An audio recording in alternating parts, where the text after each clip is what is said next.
Look, it's June, it's Pride Month here in New York and around the world, and Grindr is the world's largest network for LGBTQ people. The app is now evolving into what it's calling a global gayborhood, integrating AI, or as the CEO calls it, gay-I. That's right, and looking into expanding its product line beyond just the dating app. Well, that includes live events like a pop-up concert with Madonna, took place Thursday night in Times Square.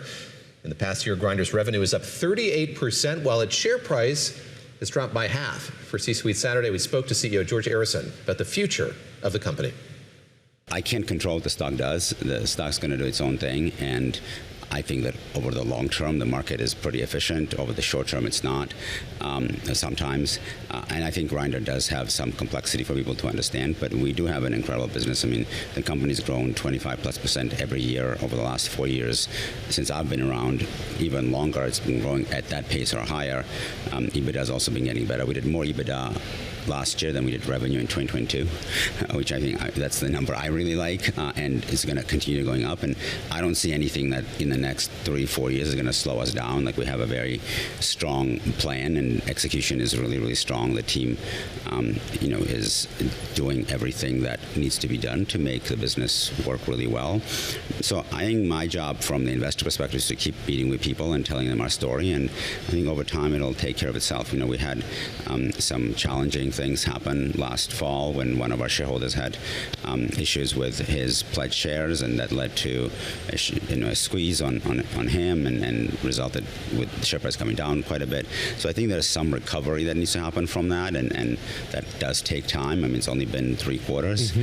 So we'll keep kind of plugging along, and what I do tell the team is to not focus on the share price, because that'll be distracting. We should focus on execution, and ultimately the market is pretty efficient. You did a survey last year, and you found that 1 in 3 gay relationships started on Grindr, and that's been kind of an evolution, because I think when I first started learning about it, it was thought of as a hookup app, but now most of my friends who've gotten married in that community met on Grindr. What does that do to your business model, and how is the dynamics of what people are using the app for change? Yeah, the actual number is 50%, so it's even higher. Wow, okay. So, it's pretty incredible. Every wedding I've been to, it's how did you meet Grindr? I mean, for me, one of the most cool kind of moments when I was just getting started, I actually wasn't CEO yet, but I was doing the roadshow for us going public, and we met with this one investor, and he's like, let me show you this picture, and he pulls out his picture from his brother's wedding, where the brother and his husband had met on Grindr, and they had this little Grindr logo where you could take a photo in for every guest. At the wedding? At the wedding. So he pulls this out, and I'm like, okay, well, this means it's going to probably go well, because I don't have to explain to him what we do. I think, look, in the gay world and gay culture, things are pretty fluid, right? So casual dates or hookups leading to long-term relationships is actually very common. Internally, we tend to joke that if a gay couple hooks up 3 times and then doesn't go on a date, probably will never go on a date. Whereas a straight couple, if it doesn't go on 3 dates prior to a hookup, that relationship probably won't. That's right. Go it's a 3-date rule. It's just a different 3-date rule. Yeah. So it's that's just how the culture is. But the reality is that a lot more gay men today want to be in long-term relationships than was the case, say, when I was in my 20s.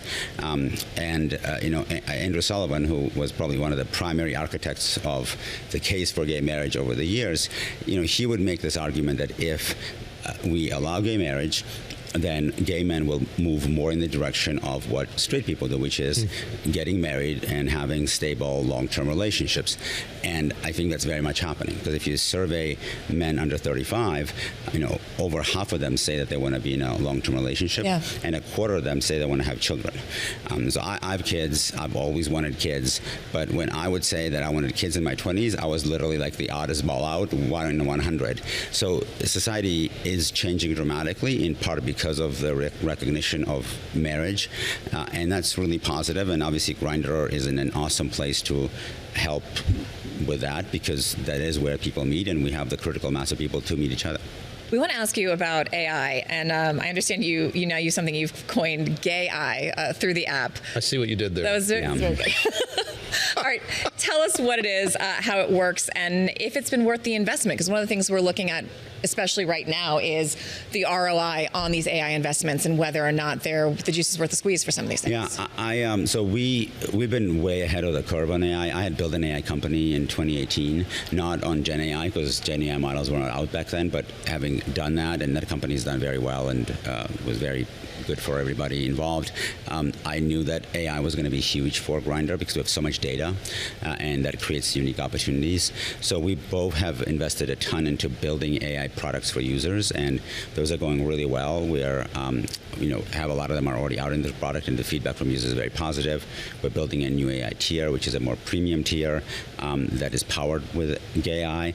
That is already in beta with a bunch of users and will be live towards. What does it do? Does it just really hyper tailor the user experience? It gives you a lot more information about people you're talking to, and creates transparency for both parties about why that connection might make sense. Okay. Then we've also done a ton of investment in how we work, and Grindr is really I actually call it terraforming, not transforming, because the change is so massive.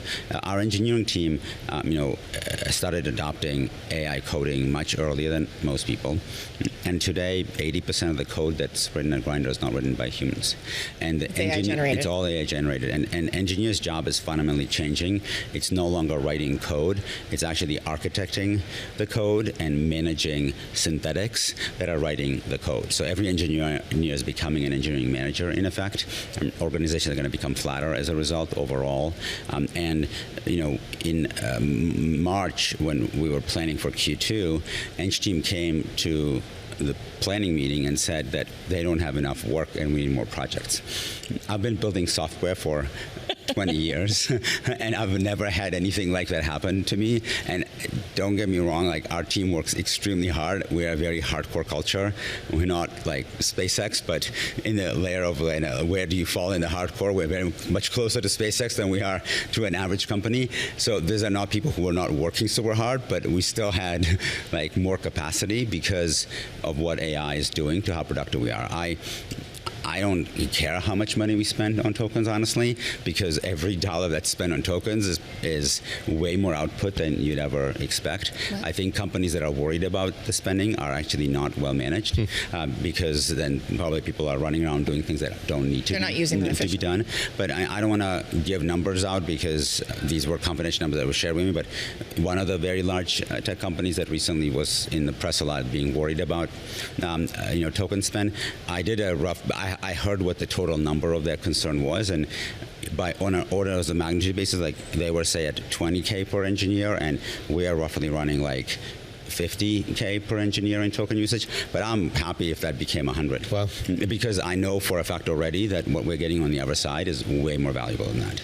So let me ask you lastly just about politics, and I'll confess we were both in Washington for the White House Correspondents Association dinner, and alas, neither of us got the invite to the party that you threw in the run-up to that. So we're not bitter about it. But it was a popular party, and I think popular because there were so many people there from both sides of the aisle, attracted a broad swath of people. How do you view engagement with politics, with Washington? The job of any CEO in this day and age is to make that part of the role. You have to engage with regulators and with lawmakers. So about 6 months into me starting my job, I get this note from the person who was leading Grindr for Equality, which is our public service arm, telling me that this horrible situation is developing in Egypt where Egyptian police is arresting gay men and then using their phones to honey trap other gay men. And I'm like, okay, who in DC do we call? Because America has a lot of influence around what happens in Egypt, and we didn't have a single person to contact because we had zero relationships in Washington, which I thought was kind of totally unacceptable. And then secondly, it felt to me like a lot of the groups that should be advocating on behalf of gay rights and do were becoming very partisan. And I am of the opinion that you cannot accomplish stuff in DC, no matter who's in power, unless you're bipartisan, because it takes 60 votes to get anything done in the Senate, but also for things to stick around, you need both sides to be bought into it. And I felt like we were uniquely positioned to be able to do it because we are a business and we can talk to both sides of the aisle. And that's what we've been striving to do. And so far, we've been very, very happy. There are specific things we care about: decriminalization of homosexuality in certain countries where it's illegal, marriage equality, access to fertility treatment for gay couples in the U.S. In the same way that it's available to others, and then access to STD preventative and treatment medications and services, which like matters to all our users. This is not a issue that's like 60-40 on Grindr. It's most of these issues are like 90-10 or 100-0, and we can make massive headways on those if we bring people together to advocate for them. Do you think, given your background, you're in a good position to try to talk about these issues to a more conservative-leaning government? I mean, I know you grew up in what was then the USSR, is now Georgia. That's not a place that's very friendly towards alternative lifestyles. Yeah. Does that give you a way to talk about this to people who may have a knee-jerk no, but when you talk to them about the human rights aspects of it and how it can benefit society as a whole, they're more able to have that conversation? It certainly helps me better appreciate the challenges that our users face in countries like that. I mean, one of my first board meetings at Grindr, we were discussing whether to enable Grindr in Iran or not.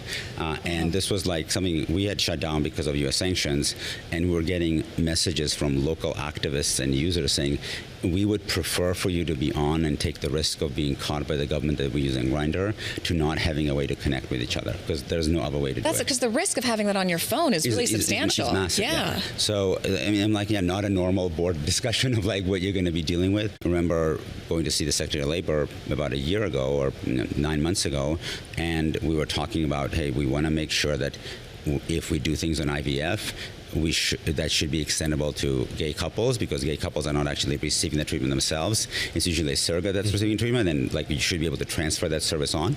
And her response to me back then was like, the president said all families, that includes gay families. And like some people might not expect that from this administration, but I'm like, there's no question about that. And that's actually the kind of rule that they issued on IVF and insurance, earlier this Q2. So that was a really good meeting on our end, and a very good outcome for everyone.